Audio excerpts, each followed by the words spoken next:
Conforme a su promesa, o el método del Señor para tratar con su pueblo escogido. Por Charles Haddon Spurgeon.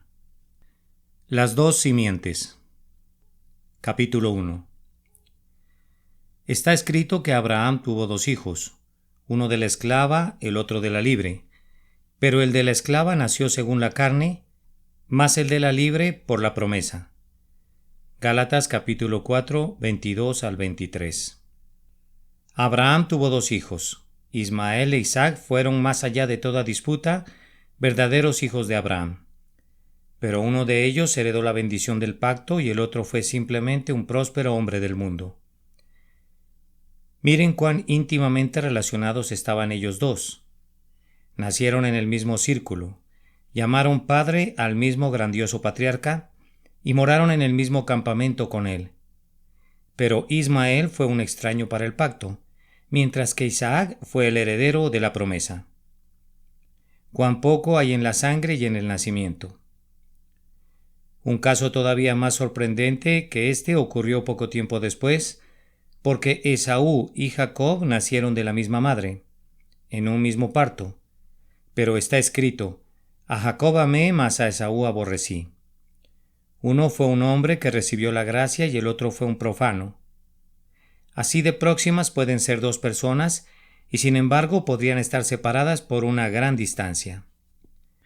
En verdad, no solamente estarán dos en una cama y el uno será tomado y el otro será dejado, sino que dos vendrán al mundo en el mismo momento y uno de ellos recibirá su herencia con Dios, y el otro venderá su primogenitura por una simple comida.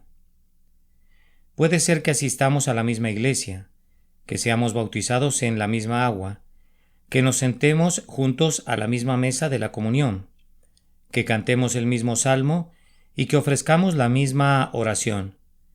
Pero es posible que pertenezcamos a dos razas tan opuestas como la simiente de la mujer y la simiente de la serpiente. Pablo declara que los dos hijos de Abraham son tipos de dos razas de hombres que son muy semejantes, pero que difieren sustancialmente. Son disímiles en su origen. Ambos fueron hijos de Abraham, pero Ismael, el hijo de Agar, fue el vástago de Abraham bajo condiciones ordinarias. Nació según la carne. Isaac, el hijo de Sara, no nació por el vigor de la naturaleza, ya que su padre tenía más de 100 años de edad y su madre no estaba en edad de concebir. Fue dado a sus padres por el Señor y nació conforme a la promesa por medio de la fe. Esta es una distinción seria y distingue al auténtico Hijo de Dios de aquel que lo es solamente por profesión. La promesa se encuentra en la base de la distinción, y el poder que acompaña al cumplimiento de la promesa genera y mantiene la diferencia. De aquí que la promesa, que es nuestra herencia, es al mismo tiempo nuestra prueba y piedra de toque. Hagamos uso de la prueba de inmediato, viendo si hemos sido forjados por el poder que hace cumplir la promesa. Permíteme hacerte unas cuantas preguntas. ¿Cómo fuiste convertido? ¿Fue por ti mismo o por la persuasión de los hombres, por algún estímulo carnal o fue por la operación del Espíritu de Dios? ¿Tú profesas haber nacido de nuevo? ¿De dónde vino ese nuevo nacimiento? ¿Vino de Dios, como consecuencia de su propósito eterno y de su eterna promesa, o provino de ti mismo? ¿Fue acaso tu vieja naturaleza la que intentó mejorar y se esforzó por alcanzar una forma superior? Si es así, tú eres Ismael. ¿O fue que, estando muerto espiritualmente sin fuerza alguna para elevarte por encima de tu estado de perdición, fuiste visitado por el Espíritu de Dios que hizo uso de su energía divina y ocasionó que entrara en ti la vida del cielo? Entonces tú eres Isaac. Todo dependerá del comienzo de tu vida espiritual y de la fuente de la que procede esa vida.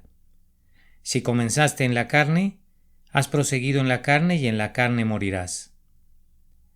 ¿No has leído nunca lo que es nacido de la carne, carne es? En breve la carne perecerá y de ella cosecharás corrupción. Únicamente lo que es nacido del Espíritu, Espíritu es. La dicha es que el Espíritu vivirá y de él cosecharás vida eterna. Sin importar si eres un profesante de la religión o no, te suplico que te preguntes: ¿he sentido el poder del Espíritu de Dios? ¿Es la vida que hay en ti el resultado de la fermentación de tus propios deseos naturales? ¿O es un nuevo elemento, infundido, impartido e implantado de lo alto? ¿Es tu vida espiritual una creación celestial? ¿Has sido creado de nuevo en Cristo Jesús? ¿Has nacido de nuevo por el poder divino? La religión ordinaria no es sino la naturaleza dorada por una fina capa de lo que se supone ser la gracia. Los pecadores se han dado brillo a sí mismos y han suprimido lo peor de la derrumbre y de la inmundicia, y piensan que su antigua naturaleza es tan buena como si fuera nueva. Este retoque y esta reparación del hombre viejo están muy bien, pero distan mucho de lo que se necesita. Puedes lavar la cara y las manos de Ismael, pero no puedes convertirlo en Isaac. Puedes mejorar la naturaleza y cuanto más lo hagas, tanto mejor será para ciertos propósitos temporales, pero no es posible elevarla al nivel de gracia. Hay una distinción en su propio origen entre el arroyo que surge del cielo de la humanidad caída y el río que procede del trono de Dios. No olvides que fue el propio Señor quien dijo: «Os es necesario nacer de nuevo». Si no has nacido de nuevo de lo alto, por mucho que vayas a la iglesia o a la capilla, no te servirá de nada. Tus oraciones y tus lágrimas, todas tus lecturas de la Biblia y todo lo demás que solamente provenga de ti, solo puede conducirte a ti mismo de nuevo. El agua se elevará de modo natural hasta la altura de su fuente original, pero nada más.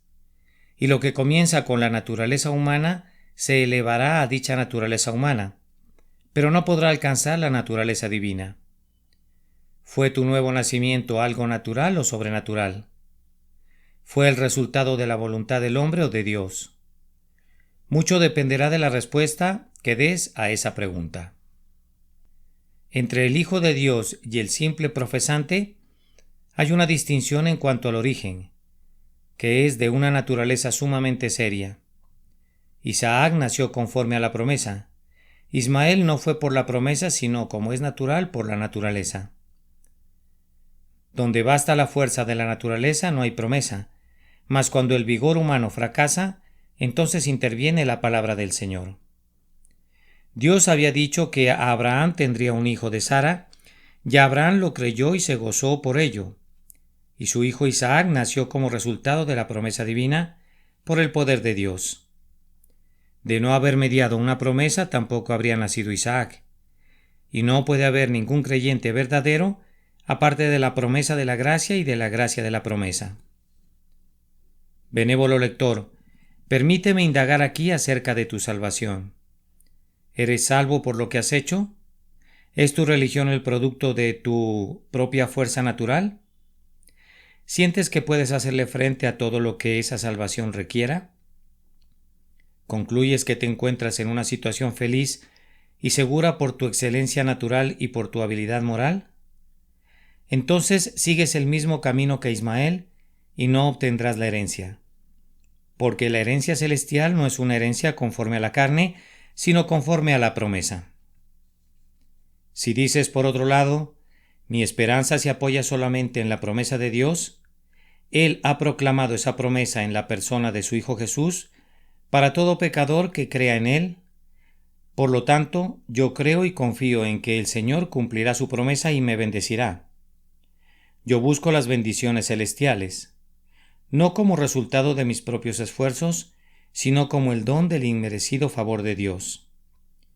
Mi esperanza está fijada únicamente en el amor libre y gratuito de Dios por los hombres culpables, por el cual Él ha entregado a su Hijo Jesucristo para quitar el pecado y para traer la eterna justicia a quienes no la merecen. Entonces, este es otro tipo del lenguaje de los ismaelitas que dicen: tenemos a Abraham por padre. Tú has aprendido a hablar ahora como habla Isaac. La diferencia podría parecer una minucia para los descuidados, pero es muy grande en verdad. Agar, la madre esclava, es una persona muy diferente de Sara la princesa. La primera no recibió la promesa del pacto, pero a la segunda pertenece la promesa, eternamente y para siempre. La salvación por obras es una cosa, la salvación por gracia es otra. La salvación que depende de la fortaleza humana es muy diferente de la que depende del poder divino. Y la salvación que es el resultado de nuestra propia determinación es totalmente lo opuesto a la salvación por la promesa de Dios. Sométete a esta pregunta y averigua a qué familia perteneces. ¿Eres descendiente de Ismael o de Isaac? Si descubres que eres como Isaac, nacido conforme a la promesa, recuerda que tu nombre es Risa, porque esa es la interpretación del nombre hebreo Isaac. Pon mucho interés en gozarte con un gozo increíble y lleno de gloria. Tu nuevo nacimiento es algo portentoso. Si tanto Abraham como Sara se rieron al pensar en Isaac, ciertamente tú puedes hacerlo al pensar en ti mismo. Hay momentos en los que, si me quedo solo y me pongo a pensar en la gracia de Dios para mí, que soy la más indigna de todas las criaturas, me entran ganas de llorar y de reír al mismo tiempo, de puro gozo, porque el Señor me ha mirado con amor y favor. Sí, y todo hijo de Dios debe haber sentido la obra de esa naturaleza de Isaac en su propia alma, llenando de risa su boca, porque el Señor ha hecho grandes maravillas para él. Fíjate muy bien en la diferencia que existe entre las dos simientes desde su propio comienzo. Ismael viene del hombre y por el hombre. Isaac viene por la promesa de Dios. Ismael es el hijo de la carne de Abraham. Isaac es también el hijo de Abraham. Pero entonces interviene el poder de Dios, y de la debilidad de sus padres se ve con claridad que Isaac es por el Señor un don conforme a la promesa. La verdadera fe es, sin lugar a dudas, el acto del hombre que cree. El verdadero arrepentimiento es el acto del hombre que se arrepiente. Pero tanto la fe como el arrepentimiento pueden ser descritos con corrección incuestionable como la obra de Dios. De la misma manera que Isaac es el hijo de Abraham y de Sara, pero es, sobre todo, el don de Dios, el Señor nuestro Dios que nos ordena creer, también nos da la capacidad para creer. Todo lo que hacemos de manera aceptable es obra del Señor. Sí, la propia voluntad para hacerlo es obra suya. No hay religión que valga nada si no es esencialmente lo que fluye del corazón del hombre. Pero debe ser, al mismo tiempo, sin duda alguna, la obra del Espíritu Santo que mora en él. Oh amigo, si lo que hay en ti es algo natural, y sólo natural, no te salvará. La obra interior ha de ser sobrenatural y debe proceder de Dios o se perderá de la bendición del pacto.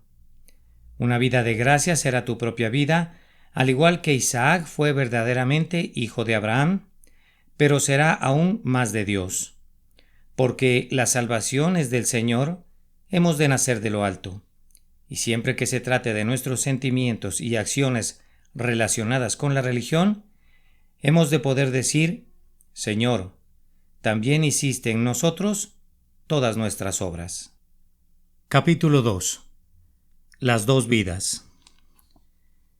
Ni por ser descendientes de Abraham son todos hijos, sino en Isaac te será llamada descendencia.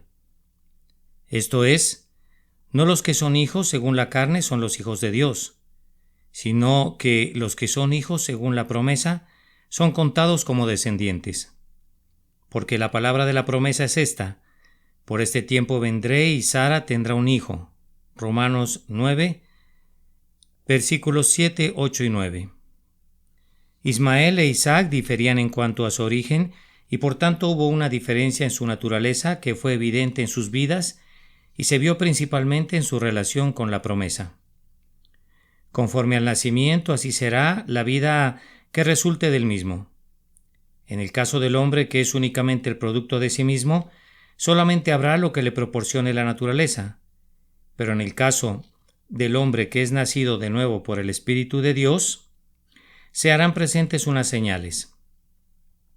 Mas por él estáis vosotros en Cristo Jesús, el cual nos ha sido hecho por Dios sabiduría, justificación, santificación y redención, para que, como está escrito, El que se gloría, gloríese en el Señor. En el hombre nacido de nuevo habrá aquello que esa nueva vida trae consigo, pero en el hombre natural no habrá nada de esa naturaleza. Ismael exhibió algunas de las características naturales de Abraham, unidas a las de su madre, que era esclava. Era un hombre de porte principesco como su padre y había heredado la noble apariencia del patriarca, pero Isaac poseía la fe de su padre y seguía la línea de sucesión en lo que se refiere a la vida espiritual. Como el heredero de la promesa, Isaac permanece con su padre Abraham, mientras que Ismael forma en el desierto campamentos que son de factura suya. Isaac buscó la alianza con la antigua estirpe en Mesopotamia, pero la madre de Ismael le consigue una esposa en Egipto, lo cual era muy natural, ya que ella misma provenía de Egipto, de tal palo tal astilla. Isaac meditaba en los campos al atardecer porque su conversación era con las cosas sagradas, pero Ismael disputaba con todos porque le preocupaba lo que era terrenal. La meditación no es para el hombre fiero, cuya mano se alza contra todos y la mano de todos contra él, pero nada por el estilo se desprende de la vida de Ismael, ya que la abnegación era algo que no iba con él. Ismael, más que una oveja, es un asesino y un homicida que se presenta a sí mismo delante de Dios. De modo que si tú te encuentras con que has recibido una instrucción religiosa y te has convertido en un hombre piadoso, como dicen por ahí, pero no has sido renovado en el corazón ni has sido visitado por el Espíritu Santo, no vivirás la vida secreta de un hijo de Dios. Podrías mostrar muchas de las señales externas de un cristiano, podrías ser capaz de cantar y orar, y de citar la Escritura, y hasta es posible que pudieras relatar retazos de alguna experiencia imaginaria. Pero has de nacer de nuevo para poder conocer por experiencia propia la verdad de la comunión de los santos, que es una comunión en secreto con el Dios vivo, y la entrega de ti mismo a Él como tu culto racional. Quien es hijo de la promesa se mantiene unido al pueblo de Dios y considera un privilegio ser contado como uno más de ellos. El hijo de la promesa siente que la mejor compañía que tiene es la que nadie ve, es decir, cuando el grandioso invisible se acerca y tiene comunión con él. El hijo de la promesa, y solamente él, es capaz de ascender a la cumbre del monte Moriah para ser atado sobre el altar y entregarse a Dios. Con esto último quiero decir que solamente el que es nacido del Espíritu puede entregarse por completo a Dios y amar al Señor más que a su propia vida. Tu naturaleza y tu conducta serán tu origen, y por ese motivo yo ruego que empieces correctamente, de tal forma que cuando profeses ser un hijo del reino, demuestres ser un legítimo heredero. Ismael, que nació según la carne, siendo hijo de la esclava, debe llevar siempre la mácula servil. El hijo de un esclavo no nace libre. Ismael no es y no puede ser lo que era Isaac. Pero fíjense bien que no afirmo que Ismael deseara jamás ser como Isaac. No digo que se considerase un perdedor por ser diferente a Isaac, pero en verdad lo era. El hombre que se esfuerza por conseguir la autosalvación mediante sus propias obras, sentimientos y por negarse a sí mismo puede ser un altivo ignorante de su estado servil. Hasta es posible que presuma de haber nacido libre y de no haber sido nunca esclavo de nadie, y sin embargo pasa su vida entera en la esclavitud. Nunca llega a conocer lo que significa la libertad, lo que significa el contentamiento, lo que significa el deleite en Dios. Se asombra cuando los hombres hablan de la plena certidumbre de fe. Juzga que tienen que ser presuntuosos. Él apenas si tiene tiempo de respirar entre los chasquidos del látigo. Ha hecho tanto, pero aún le queda mucho más por hacer. Ha sufrido muchísimo, pero le queda mucho más por sufrir. No ha llegado nunca al reposo que queda para el pueblo de Dios, pues nació de la esclava, y su espíritu está siempre en la esclavitud. Por otro lado, el que es nacido de la libre y comprende que la salvación es por la gracia de Dios de principio a fin, y que siempre que Dios otorga su gracia no la quita porque irrevocables son los dones y el llamamiento de Dios, ese hombre que acepta la obra terminada de Cristo y que conoce su aceptación en el amado, reposa en el Señor y se regocija en grado sumo. Su vida y su espíritu están llenos de gozo y paz porque ha nacido libre y es libre. Sí, en verdad libre. ¿Comprende mi lector lo que significa la libertad del Hijo de Dios? ¿O sigue aún en esclavitud bajo la ley, temeroso del castigo, asustado ante la idea de ser enviado al desierto? Si te sucede esto último, no has recibido la promesa, o, de lo contrario, sabrías que no puede suceder nada semejante. La herencia le pertenece a Isaac, el hijo de la promesa, y él permanece para siempre sin temor de que nadie le eche fuera. Quienes han nacido del mismo modo que nació Ismael, conforme a la carne y cuya religión depende de su propia fuerza y poder, se preocupan de las cosas terrenales como lo hizo Ismael. Solamente aquellos que son nacidos de lo alto por medio de la promesa, conforme a la fe, se preocuparán como lo hizo Isaac por las cosas espirituales. Vean cuán naturalmente el hombre religioso se ocupa en las cosas terrenales. Él está presente regularmente en su lugar de adoración, pero mientras está allí se pone a pensar en sus negocios, en su casa o en su granja. ¿Acaso disfruta la comunión con Dios? De ningún modo. Se predica un sermón. ¿Recibe con mansedumbre la palabra injertada que es capaz de salvar su alma? Claro que no. La critica como si se tratara de una arenga política. Da su dinero a la causa de Dios como lo hacen otros. Claro que lo hace porque siente que tiene que acallar a su conciencia y mantener su buena reputación. Pero, ¿se interesa por la gloria de Dios? De ningún modo. Si se interesara, daría algo más que dinero. Las oraciones de su corazón se elevarían pidiendo el progreso del reino. ¿Acaso suspira y llora por causa de los pecados de los tiempos?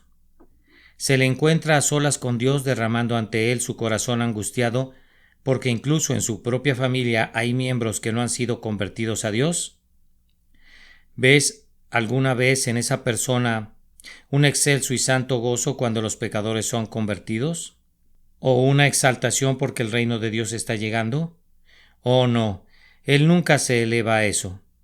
Todo el servicio de Dios es algo externo para él.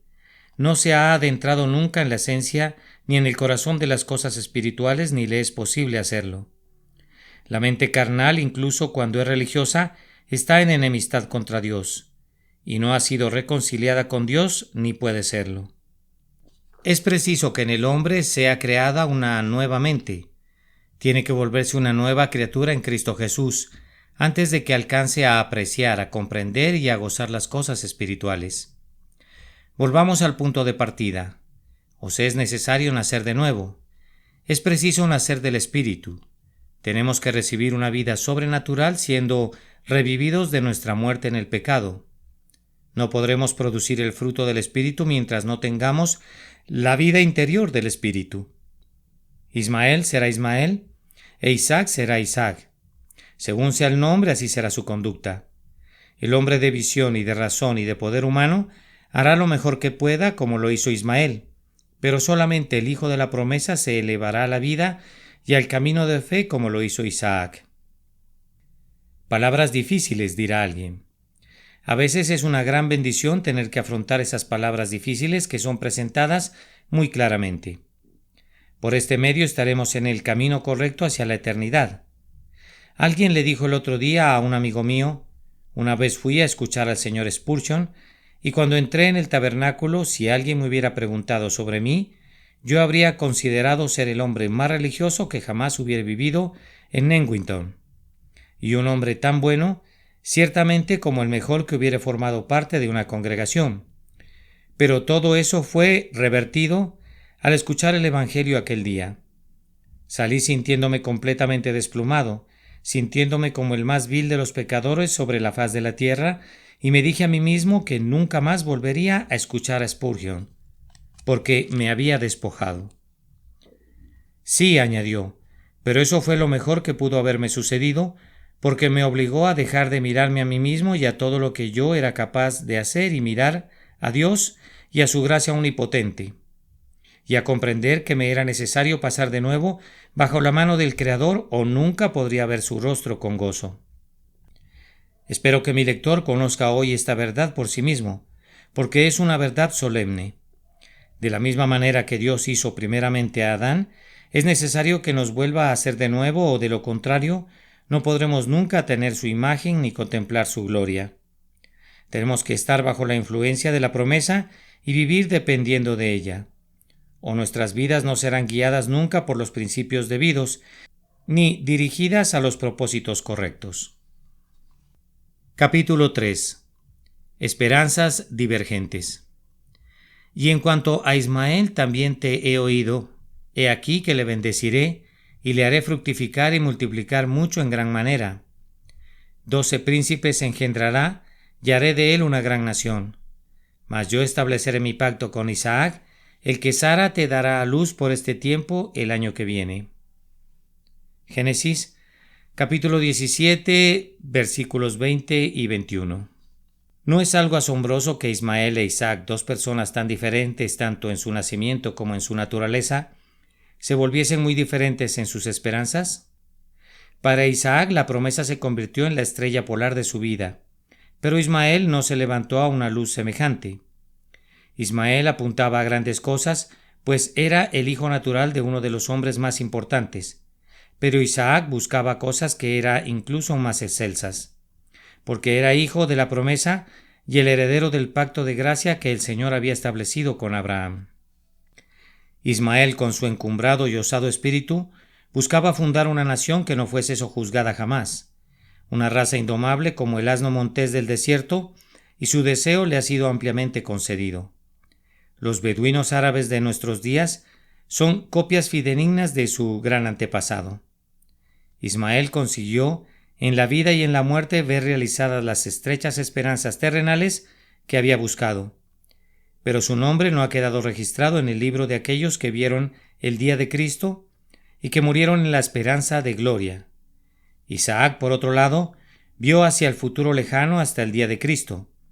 Esperaba la ciudad que tiene fundamentos, cuyo arquitecto y constructor es Dios. Ismael, igual que Pasión en el libro del Progreso del Peregrino, tenía sus mejores cosas aquí en la tierra, pero Isaac, igual que Paciencia, confiaba que sus mejores cosas vendrían en el futuro. Sus tesoros no estaban ni en la tienda de campaña ni en el campo, sino en las cosas que aún no se veían. Había recibido la grandiosa promesa del pacto, y allí supo encontrar mayores riquezas que las que los rebaños de Nebaiot podrían proporcionarle.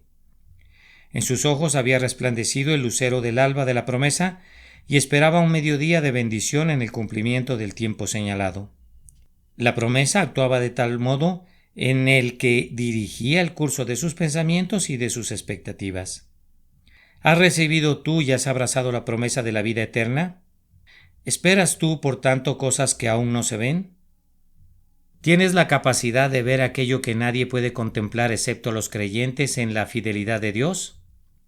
¿Has dejado el surco de la presente percepción sensual para seguir el camino de la fe en lo invisible y eterno? Sin duda, la recepción de la promesa y el gozo de sus esperanzas influyeron en la mente y en el ánimo de Isaac, de modo que tenía un espíritu apacible. Para él no había ni guerras ni luchas. Renunció al presente y esperó el futuro. Isaac sentía que, por haber nacido conforme a la promesa, Dios le bendeciría y cumpliría la promesa que había hecho respecto a él.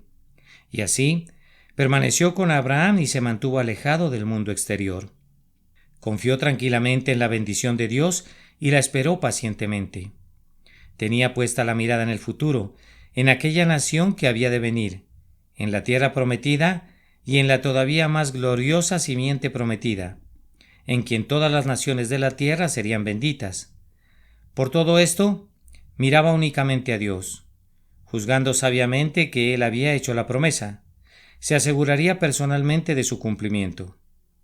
No dejó de ser menos activo por causa de esta fe. Sin embargo, no manifestó nada de la confianza en sí mismo que era tan evidente en Ismael. Era activo a su manera y poseía una tranquila confianza en Dios y una apacible sumisión a su suprema voluntad. Año tras año se sostuvo en la vida separada y arrastró desarmado los peligros que provenían de sus vecinos paganos, peligros que Ismael confrontó con su espada y con su arco. Su confianza estaba depositada en aquella voz que dijo: «No toquéis a mis ungidos ni hagáis mal a mis profetas». Era un hombre de paz, pero vivía tan seguro como su belicoso hermano. Su fe en la promesa le daba la esperanza de la seguridad. Sí, le daba la seguridad misma. aunque el cananeo estaba entonces en la tierra. Así es como la promesa opera en nuestra vida presente, creando en nosotros una elevación de espíritu, una vida por encima del entorno visible, una calma y una celestial disposición de ánimo. Isaac encuentra su arco y su espada en Dios. Jehová es su escudo y su galardón sobremanera grande. Sin tener ni un solo palmo de terreno que pudiera llamar suyo, habitando como un residente temporal y un forastero en la tierra que Dios le había dado mediante la promesa. Isaac estaba satisfecho con poder vivir confiado en la promesa y considerarse rico en dichas venideras. Su espíritu, notablemente tranquilo y ecuánime, al tiempo que llevaba la extraña vida extraterrena de uno de los grandes padres peregrinos, brotaba de su fe simple en la promesa del Dios inmutable. La esperanza, encendida por una promesa divina, afecta a toda la vida del hombre en sus pensamientos más íntimos, en su forma de ser y en sus sentimientos. Esto podría parecer de menor importancia que el comportamiento moral correcto, pero es en verdad de suma importancia, no solamente en sí misma, sino por la influencia que ejerce sobre la mente, el corazón y la vida. La esperanza secreta del hombre es una prueba más auténtica de su condición delante de Dios que los actos de cualquier día o incluso que las devociones públicas de un año. Isaac continúa con su vida santa y apacible hasta que envejece y se queda ciego, y muellemente se queda dormido confiado en su Dios, que se había revelado a él y que le había llamado para que fuese su amigo, diciéndole: habita como forastero en esta tierra y estaré contigo, y te bendeciré, en tu simiente serán benditas todas las naciones de la tierra. El hombre es lo que son sus esperanzas. Si su esperanza descansa en la promesa de Dios, le va bien y le tiene que ir bien. Escucha, ¿cuáles son tus esperanzas? Vamos, dice alguien, estoy esperando que se muera un familiar y entonces seré rico. Tengo grandes expectativas. Otro deposita su confianza en su negocio en creciente desarrollo y un tercero tiene grandes esperanzas depositadas en una especulación prometedora. Las esperanzas que pueden cumplirse en un mundo pasajero son puras burlas. Las esperanzas que no tienen una perspectiva más allá de la tumba son ventanas opacas para que un alma mire a través de ellas. Bienaventurado el que cree en la promesa y tiene la seguridad de que se cumplirá en el momento establecido, y deja todo lo demás en las manos de la sabiduría y del amor infinitos. Tal esperanza soportará las pruebas, vencerá las tentaciones y gozará el cielo en la tierra. Nuestras esperanzas comenzaron cuando Cristo murió en la cruz. Cuando resucitó fueron confirmadas y cuando subió a lo alto comenzaron a ser cumplidas, y cuando Él venga una segunda vez serán una realidad. Mientras estemos en este mundo nos corresponde ser peregrinos y nuestra mesa estará puesta en presencia de los enemigos, pero en el mundo venidero poseeremos la tierra que fluye leche y miel, una tierra de paz y de gozo, donde no se pondrá llamas el sol, ni la luna se ocultará. Hasta entonces esperamos y nuestra esperanza está basada en la promesa. Capítulo 4. Persecución por causa de la promesa. Así que, hermanos, nosotros como Isaac somos hijos de la promesa, pero como entonces el que había nacido según la carne perseguía al que había nacido según el Espíritu, así también ahora. Gálatas capítulo 4, versículos 28 y 29. Cuando unos hermanos difieren tan grandemente como Ismael e Isaac diferían, no es sorprendente que se enemisten y que alberguen crueles sentimientos. Ismael era mayor que Isaac y cuando llegó el momento de detestar a Isaac, Sara, su madre, vio al hijo de la esclava burlándose de su hijo, pues ya a esa temprana edad comenzó a manifestarse la diferencia de nacimiento y su condición. Esto puede servirnos como una indicación de lo que podemos esperar si poseemos una vida dada por Dios y somos herederos conforme a la promesa. Quienes están bajo la esclavitud de la ley no pueden amar a los que son nacidos a la libertad por el Evangelio, y no tardan en manifestar su enemistad de una manera u otra. No estamos pensando en la hostilidad entre el mundo malvado y la Iglesia, sino en aquella que existe entre hombres que siguen una religión meramente natural, y aquellos que son nacidos de Dios. No hablamos acerca de los filisteos oponiéndose a Isaac, sino de su hermano Ismael que se burlaba de él. La oposición más encarnizada en contra de los que han nacido de lo alto y adoran a Dios en espíritu y en verdad proviene de los que son religiosos externamente. Muchos valiosos hijos de Dios han sufrido amargamente por el odio cruel de aquellos que profesaban ser sus hermanos. Probablemente el motivo de Ismael era la envidia. No podía soportar que el pequeño tuviese preeminencia sobre él. Parecía decir: este es el heredero, por eso lo odio. Es muy posible que se burlara de Isaac por ser el heredero y que presumiera de tener el mismo derecho para con las propiedades que tenía el hijo de la promesa. Del mismo modo, los profesantes envidian la condición de los creyentes y se consideran tan buenos como los mejores de aquellos que esperan ser salvados por la gracia de Dios. Ellos mismos no desean la gracia de Dios y no obstante, como el perro del hortelano, no pueden soportar que otros la posean.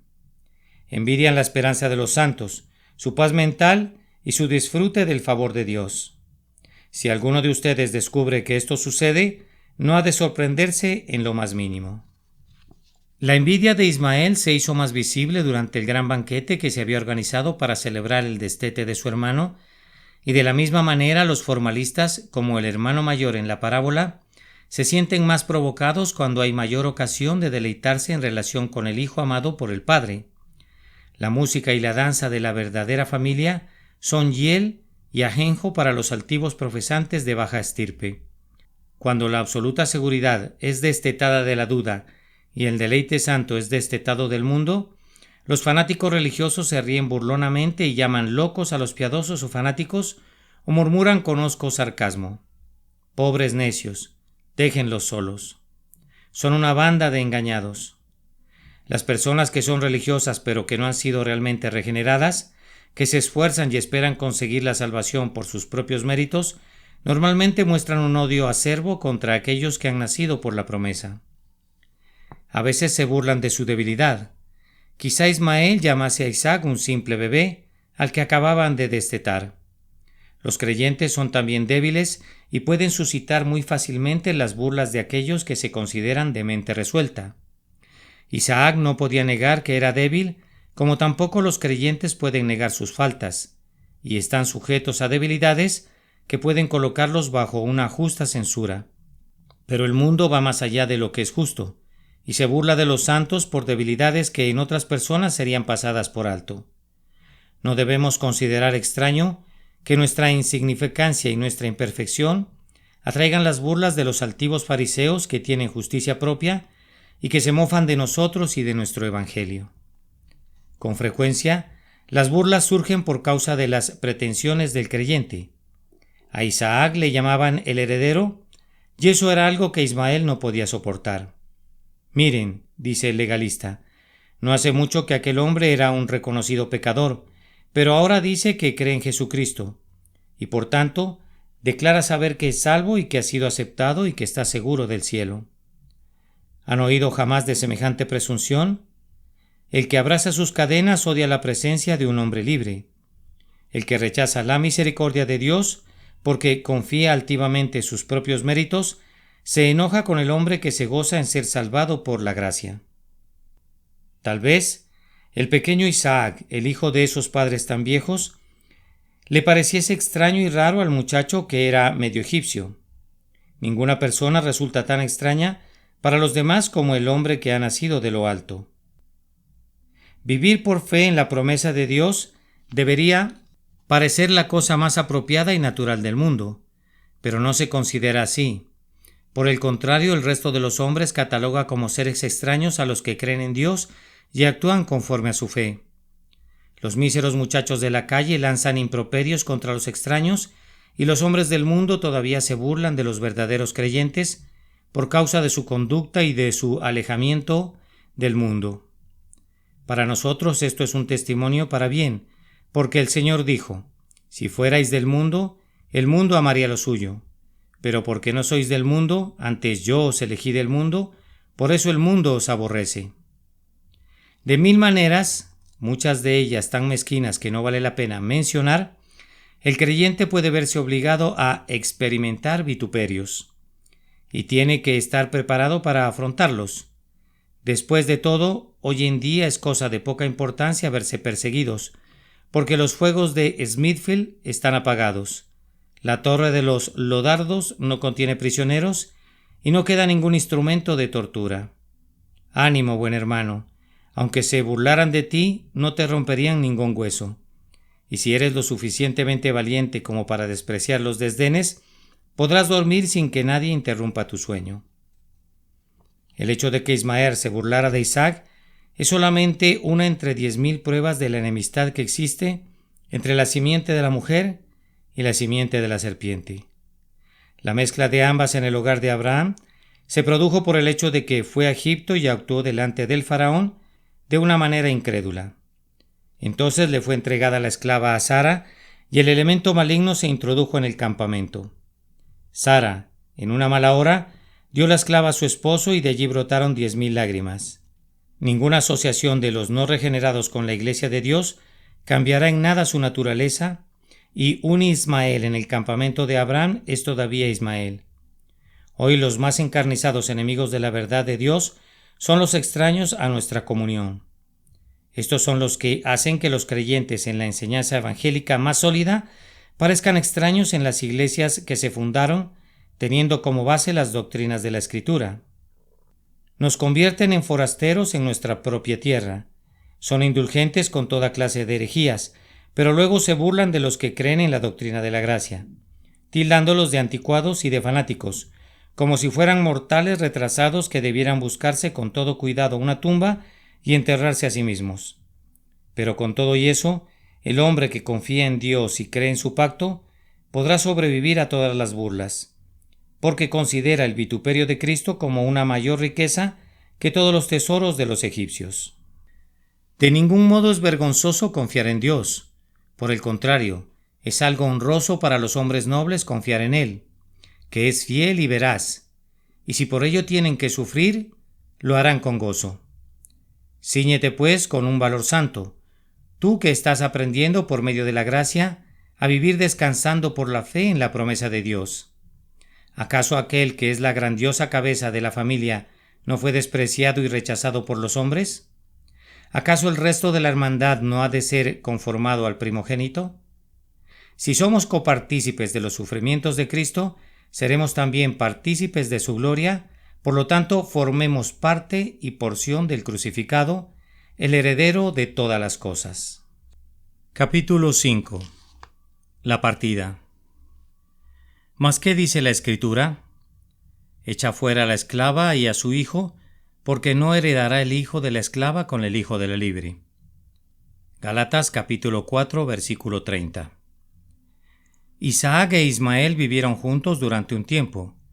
El fariseo y el creyente en la promesa pueden ser miembros de la misma iglesia durante años, pero no están de acuerdo, y no pueden ser felices juntos, porque sus principios son esencialmente opuestos. Conforme el creyente crece en la gracia y llega a su madurez espiritual, será más y más desagradable para el legalista, y a la postre se verá que no existe comunión entre ellos. Tienen que separarse y esta es la palabra que habrá de cumplirse para los ismaelitas. Echa a esta sierva y a su hijo, porque el hijo de esta sierva no ha de heredar con Isaac mi hijo. Por dolorosa que resulte la partida, será conforme a la voluntad divina y según las necesidades del caso. El aceite y el agua no se mezclan, y tampoco pueden mezclarse la religión del hombre natural con lo que es nacido de la promesa y sustentado por la promesa. Su separación será únicamente el resultado externo de una seria diferencia que siempre existió. Ismael fue echado fuera, pero él pronto cesó de lamentarlo, pues encontró una mayor libertad con las tribus salvajes del país, entre quienes no tardó en destacarse como un hombre notable. Prosperó mucho y se convirtió en padre de príncipes. Se encontraba en su propia esfera en el ancho mundo. Allí disfrutó de honra y alcanzó renombre entre sus grandes hombres. Sucede con frecuencia que el hombre carnalmente religioso cuenta con excelentes hábitos y maneras, teniendo un deseo de brillar. Se introduce en la sociedad donde es apreciado y se vuelve notable. No hay duda de que el mundo ama lo suyo. El aspirante a fariseo acaba normalmente por abandonar a sus primeros amigos y declara abiertamente: he renunciado al añejo estilo de la religión. Los santos eran tolerables cuando yo era pobre, pero ahora que he amasado una fortuna, creo que debo moverme en un círculo más exclusivo de personas. Así lo hace y obtiene su recompensa. Ismael tuvo su porción en esta vida y no expresó jamás el deseo de participar en el pacto celestial ni en sus misteriosas bendiciones. Si mi lector se sintiera más libre y más a gusto en la sociedad que en la Iglesia de Dios, ha de saber con certeza que pertenece al mundo y no ha de engañarse a sí mismo. Como es su corazón, así es él.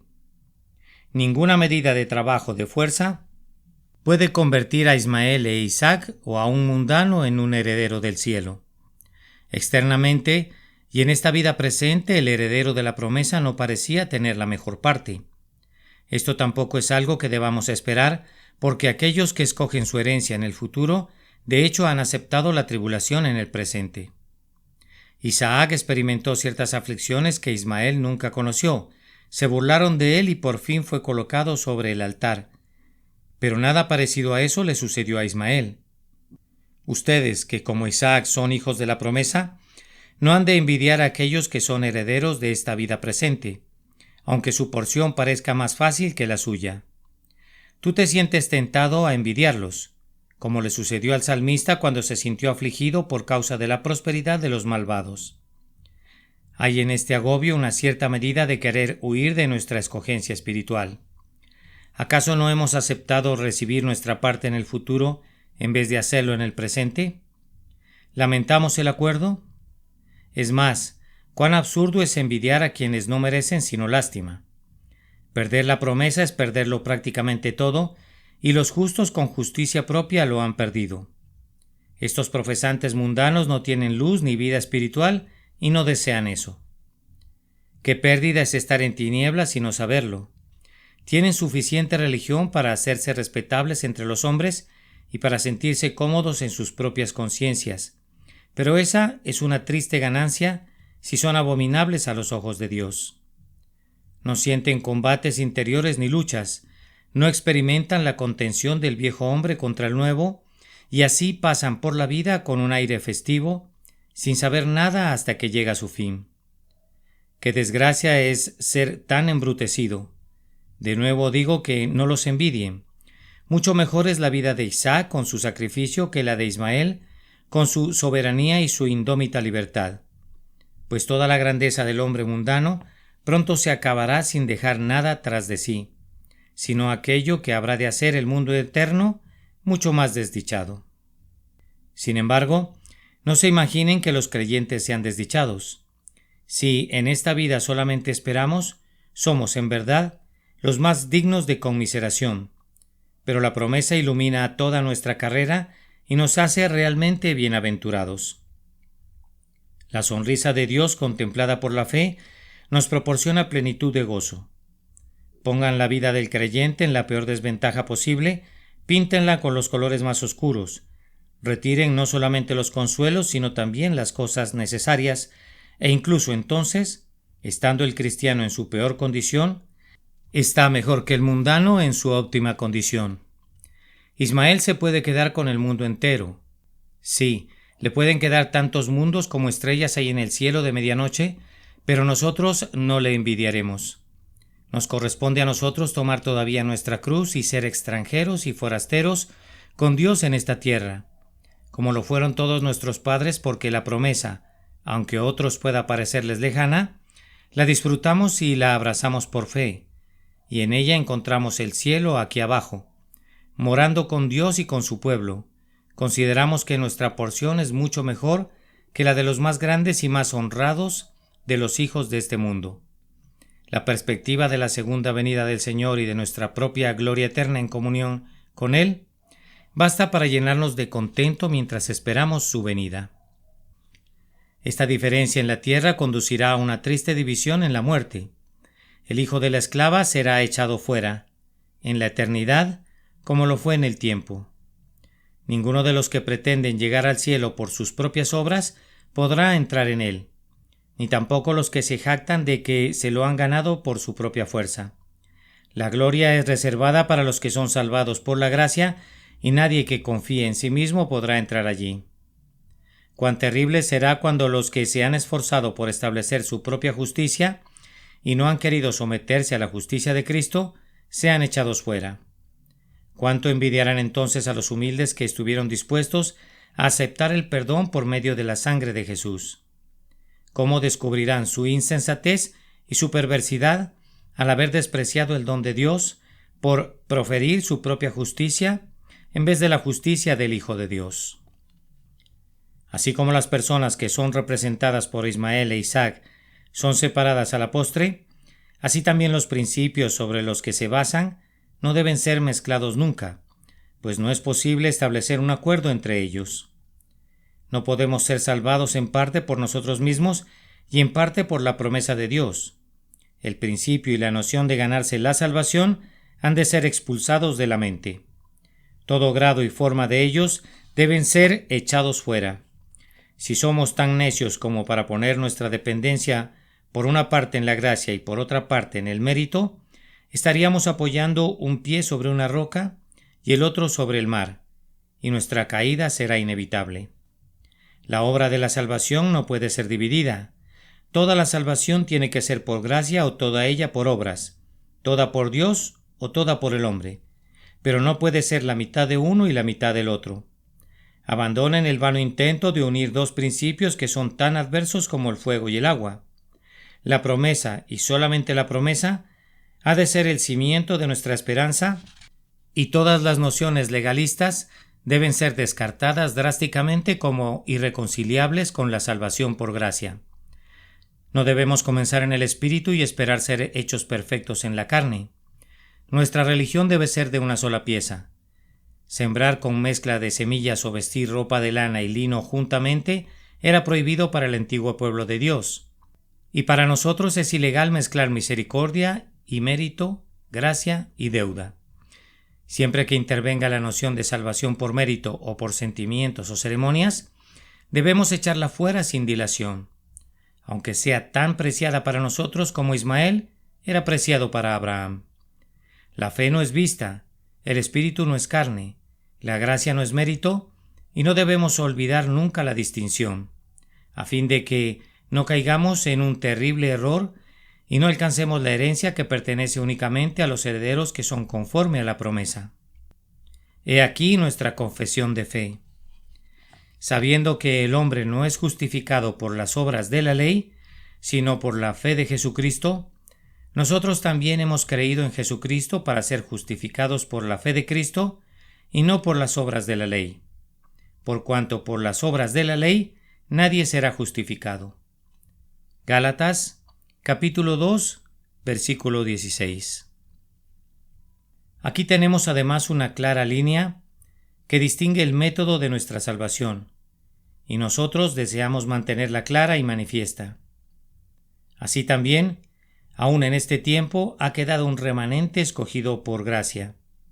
Y si por gracia ya no es por obras, de otra manera, la gracia ya no es gracia. Y si por obras, ya no es gracia. De otra manera, la obra ya no es obra. Romanos capítulo 11, versículos 5 y 6.